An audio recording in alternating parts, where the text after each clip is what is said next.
Hey, what's up, guys? Welcome to my channel, man. I am so excited that you all have chosen to tune in for another episode.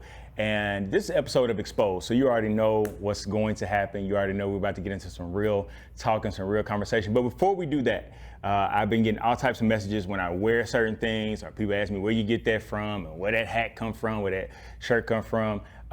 This Do It For The Culture shirt it's crew neck. That's what it's called. It's called a crew neck, but then it got the pockets on it, super dope. But it's at www.shopblackrenaissance.com. And for all of my subscribers, if you choose to go on that site, see something you like, type in AD now and you get 20% off. All right, that's just what I'm doing for y'all.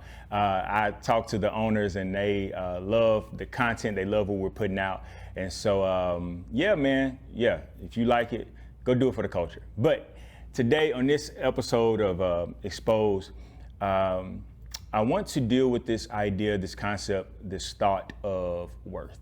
And I have for years battled as a Black African-American man with the concept or the idea of my worth. I think that culturally we teach, even in church, we teach from the standpoint of women have a worth and they need to know their worth, and women, you're valuable, and all of those things. But it's not so much taught from the male perspective, or taught to males that we have worth and value as well. And so we will almost accept anything. We'll almost take anything. People can treat us any type of way. People can talk to us any type of way because we're supposed to be strong. We're the dominant species. So therefore, we can be handled any type of way and expect to handle it based upon how we were handled. And I began to dig with my counselor this past week on where a lot of times, worth comes from your identity and you knowing who you are, but then also a thing of worth comes from you, or that being spoken to you as you're growing up. And even though my mom spoke worth into me, I was looking for my father to speak worth into me. And he was absent. And growing up, my father was in and out of my life. And you guys in 2021 will see a book come out on Father's Day called Conversations I Never Had with Dad. And we'll do some content wrapped around that book. So this is a little segue into the narrative or into the concept or the idea of that book. When I was growing up, my father was in and out of my life. My sister is 6 years younger than me. My sister being 6 years younger than me has a different relationship and different dynamic with my father than I did. And my father disappeared for years. And I was searching for that relationship. I was searching for him. I was searching for a man to give language to who I was or who I shall become as a man. It was a challenging time growing up because I was battling what I felt that I had to face to become a man, but then not knowing how to be a man. My stepfather came into my life a little later. And I didn't want to establish a relationship with him because I felt as though something was so wrong with me that my natural father didn't want me. So it became very hard for me to receive love, to understand love and understand why someone would love me, because I felt that why would you want to love me when my father didn't want to love me? And this is for those that have had or have a father wound and you're still battling like that worth aspect. I had the mentality growing up that I was not going to reach out to my father. I was not going to call him. And then even as I became an adult, it became the same mentality. I'm not going to call him. He's the dad. I'm the son. He needs to call me. Why should I have to reach out to my father? Why should I establish a relationship with my father? Why should I have to call him to check on him? Why should I have to do this? Why should I have to do that? And that became my mentality.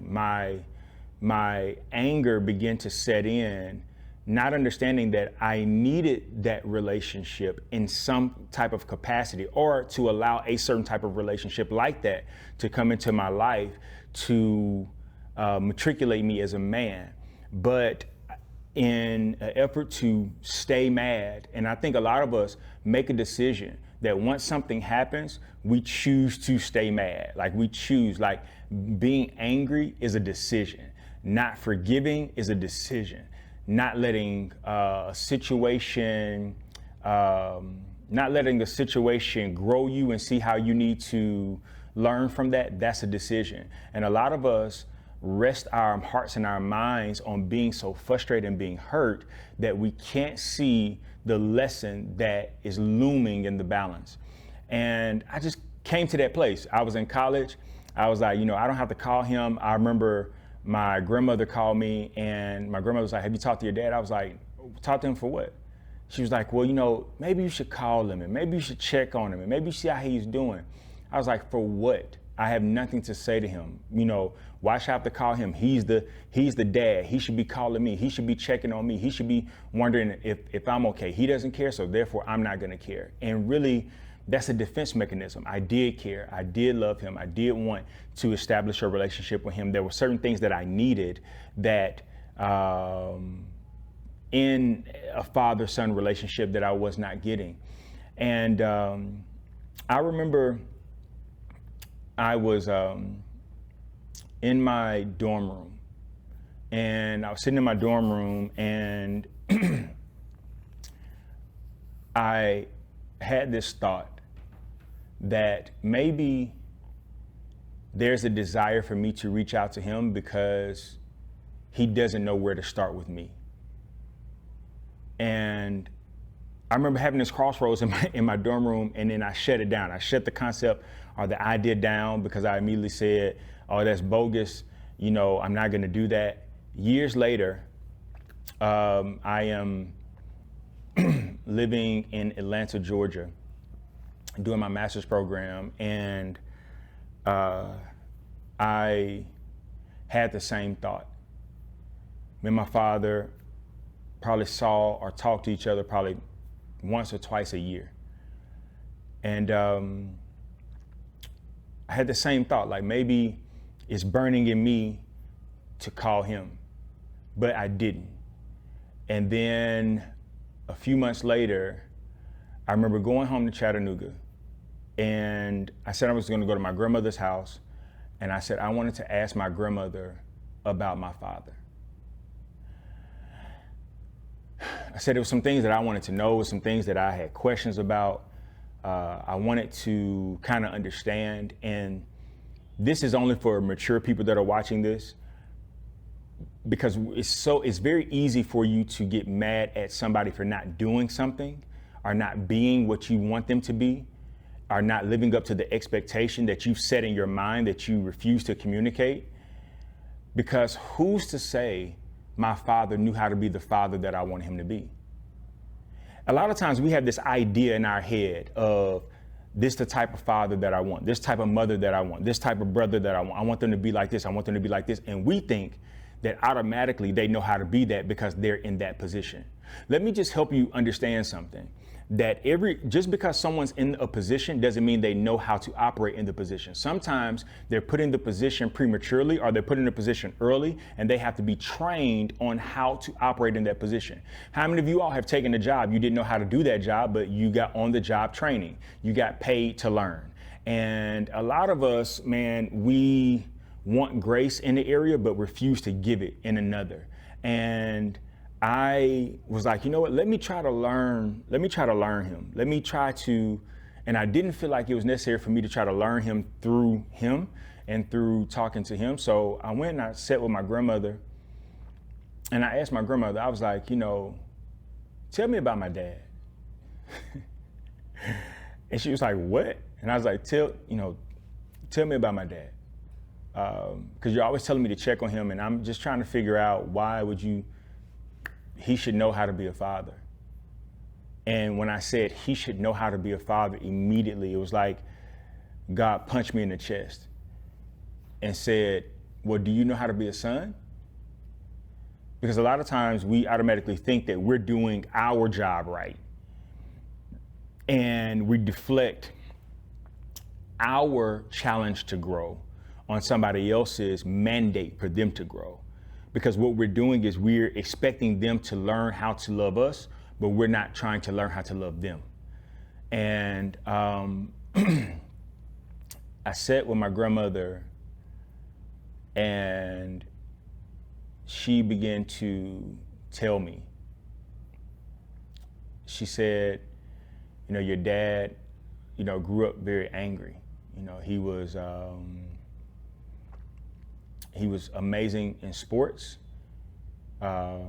He has a loving heart. He forgives everybody, but when it takes him a long time to get to a point of cutoff, but once he's there, and his temper is a problem. And she's like, but I think it's because of what he did not get. And I was like, well, what do you mean? And she said, who do you want your father to be? I said, I want him to be my father. I want him to be my dad. I want him to, to do dad stuff. She said, what's dad stuff? And I was like, well, to provide for me, to be there for me, to talk to me, to communicate with me, to, to show up at stuff he's gonna show up at, and, say that he's gonna show up to. And she said, okay, but what if he doesn't know how to be that? And when she said, what if he doesn't know how to be that? In my mind, I realized I was comparing my father. I wanted him to be what I saw other fathers be. Like, when you are in elementary school and dad show up to the school to bring McDonald's and everybody else eating that little square pizza. I used to love that square pizza. Everybody eating that square pizza, and why did they give us square pizza and corn? Okay, never mind. And so I loved it. I love what I was watching other fathers do for their kids, and I was not getting that. And I remember it was a father-son event, and I was there alone. I remember all of those feelings and all of that hurt, and I was like, well, I want him to be like the other dads. And for one, in that moment, I realized I was being unfair. I was being unfair to him because I was judging him based upon what I had been exposed to, without understanding, had he been exposed to that? Does he know what I want? Does he know what I feel that I need? And then my grandmother hit me with a bomb. She said, grandson, you probably don't know the age difference between me and your father. I said, no, because in my mind, my grandmother was my grandmother, my dad was my dad. I didn't even know. I'm horrible with birthdays, and I'm just horrible with numbers and length of times and so forth and so on. She said, there's a 13-year difference between your father and me. I said, wait a minute, you had dad at 13? She said, yeah. She said, I was raped. I was raped by a man, and I got pregnant. And instead of aborting the child, I decided to keep him. She said, so I didn't know how to really be a mother at 13. I just knew I wanted to keep him. Your father is a byproduct of rape. He doesn't know a father. He doesn't know how to be what you want him to be. And she's like, it doesn't excuse the fact of him telling you he's gonna come somewhere and doesn't. She says, but maybe he's felt that he's hurt you so much he doesn't know where to begin, he doesn't know where to start, he doesn't know where to, or how to speak to who you are. And it's very hard for someone that doesn't understand their worth to speak worth to you. And when she told me this, it broke my heart. It made me feel like for years I had been so angry towards a man that did not know how to be. And with my sister being 6 years younger than me, he was a much better father to my sister than he was to me. And at sometimes it would make me angry, and sometimes it would make me like, you can be this to her, how come you can't be that to me? But we had a history of fights, arguments, and disappearances, and broken promises, and all of these things. So with my sister, he didn't have that. By the time my sister came up, he was a little bit more mature. Him and my mom were divorced. He could create a new storyline with my sister. And then I remember me and my sister had a big blow up. My sister was mad at my mom. We were living with my mom. And my sister was like, I'm just finna go live with my daddy. And my mom never, ever talked bad about my father, ever. My father could call and be like, hey, I'm about to come and take you to the movies. And I'd be sitting at the door with my bags and ready to go, and he never shows up. And my mom would never speak a bad word about my father. Oh, maybe he just got caught up. It's gonna be okay. And with my sister, it was a different type of story. And then when my sister said, yo, my sister get into it, and she was like, I'm about to go live with my dad. I remember pulling my sister into the room, and I was like, how dare you? I was like, that man don't want you. Like, I let my sister have it from my brokenness. From my hurt, I let her have it, where when I got older, I realized that my mom would always protect me from the issues that she had with him. And I was like, that's stupid. You want to go live with somebody that don't even want us. And it wasn't that he didn't want us. It was that he didn't know how to be.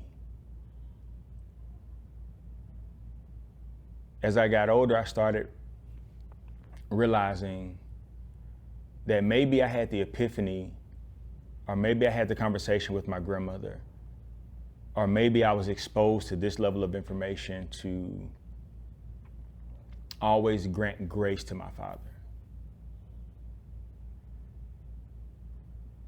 Because I felt like, now looking at it, nobody ever did. My father was in and out of jail. My father, did some things that, I won't say, and I'm not proud of, and I know he wouldn't be proud of either. But my father was a great man.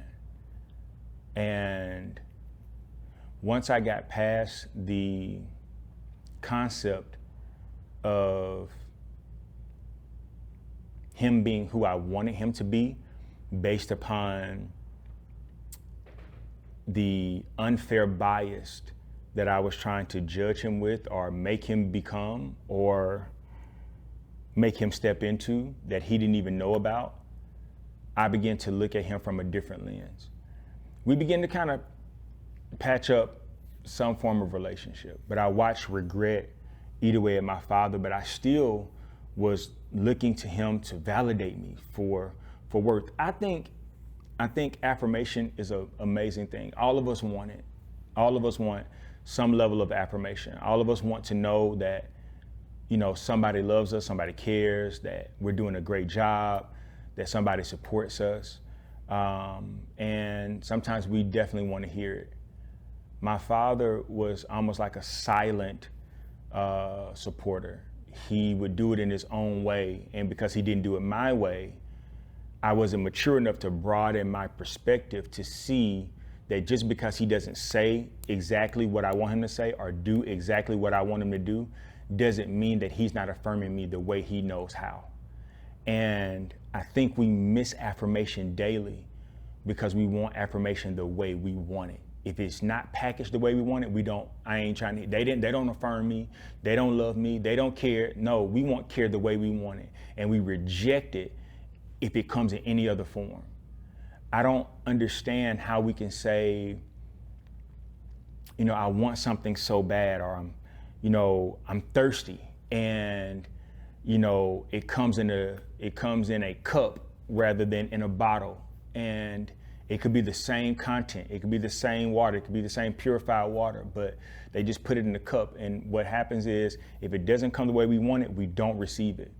And it could be the very thing that you need, but you reject it because it doesn't come your way. And I was making my dad fish through how to be something for me that I was not receiving, on how he gives it according to how he knew how to give it. So I was overlooking how he was affirming me. I was overlooking how he was trying to establish worth, even when we did communicate, even when we did talk, even when we, people ask me, why am I so into fashion? Why am I so into clothes? Both my parents, my mom and my dad, were into clothes. My dad, growing up, I was an avid dancer. I danced background for quite a few people. I'm on name drop.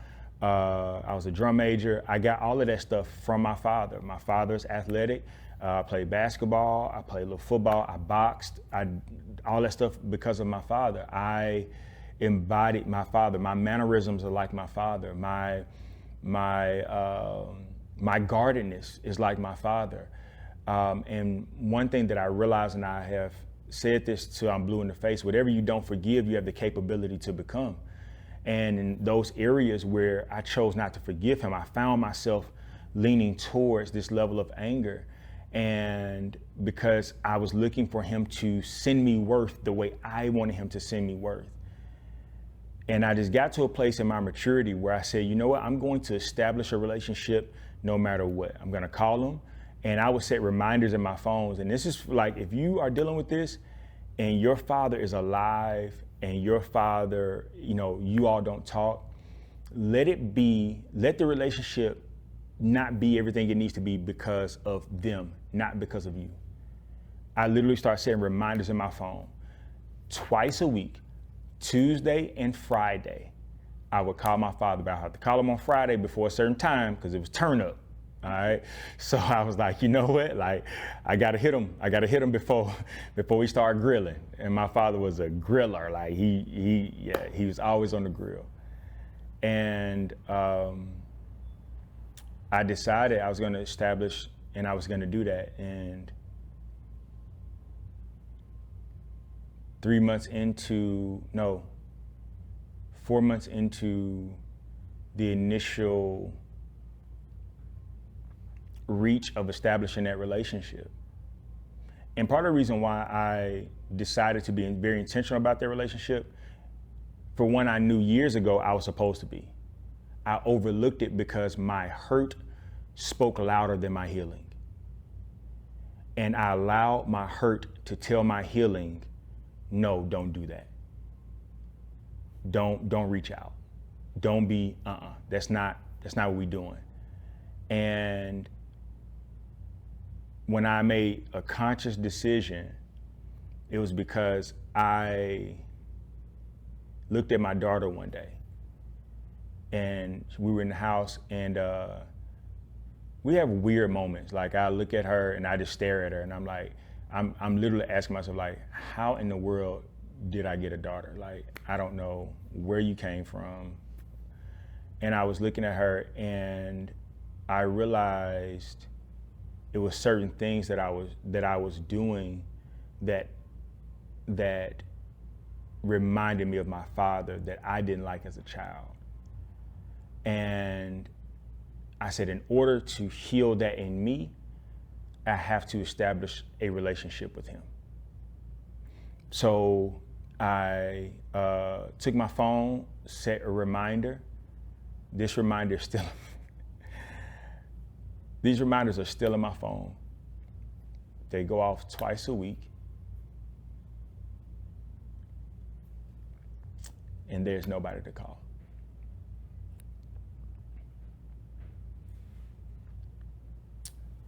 Four months into this intentional reach to establish this relationship, my father has a car wreck and passes away.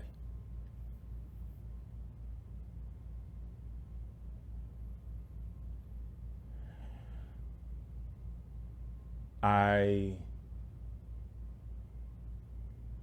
was hurt, I was sad, I was frustrated, I was mad, but I was probably more so mad at myself.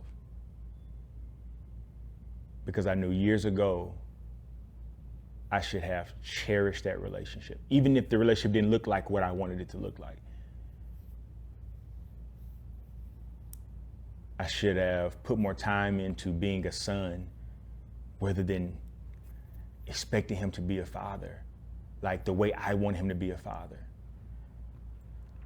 And I'm gonna tell you what tripped us up from loving people for who they are is that our expectancy of who we want them to be.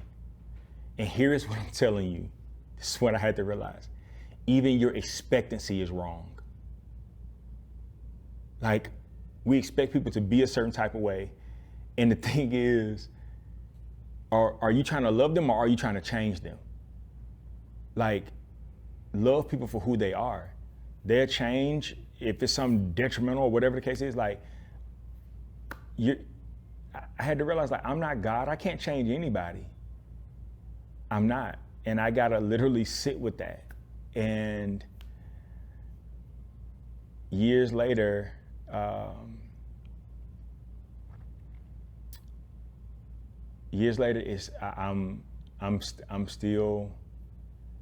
still healing. But if I could sum this up, this video, this episode of Exposed, it would be to cherish the relationships that you have, to value the people that are in your life, and don't wait for perfection before you start loving people. The caveat to that is, if you wait for perfection before you start loving people, who's gonna love you? Because you're far from perfect yourself. So I know we initially start off with worth, and I know you're probably asking, how does this play a factor in worth? Is you coming to the acceptance of the family God literally birthed you into, the parents God birthed you to, and the circumstances God birthed you in. Where you find acceptance is where you find worth. Because where you find acceptance, you'll find identity. Where you find identity, you'll find worth. He didn't put me in a family or give me to my father because he wanted to mess up my life. He put me there because he knew I was strong enough to handle it. And so now, I'm not the best father. I'm not the best son. I'm not the best brother. I'm not the best leader. I'm not the best mentor. I'm not the best anything, but I am me. And I'm committed to growing every single day. So after viewing this video, I really hope it pricks you to do something. Yeah, you want to share it with somebody, but most importantly, I want you to reach out to your father, or reach out to your mother, or reach out to a relationship that you know that you want, that needs to be mended. And we only got to talk about everything that went on. We can just like, yo, I want you to be a part of my life, and this is what it is. You just didn't spend your time watching this for however long this video has been for nothing. And I hope you get something out of it. So remember, God is doing more than what you think he is, and you're doing better than what you think you are. Again, God is doing more than what you think he is, and you're doing better than what you think you are. Look forward to talking with you soon. Share, like, comment, subscribe. See you soon.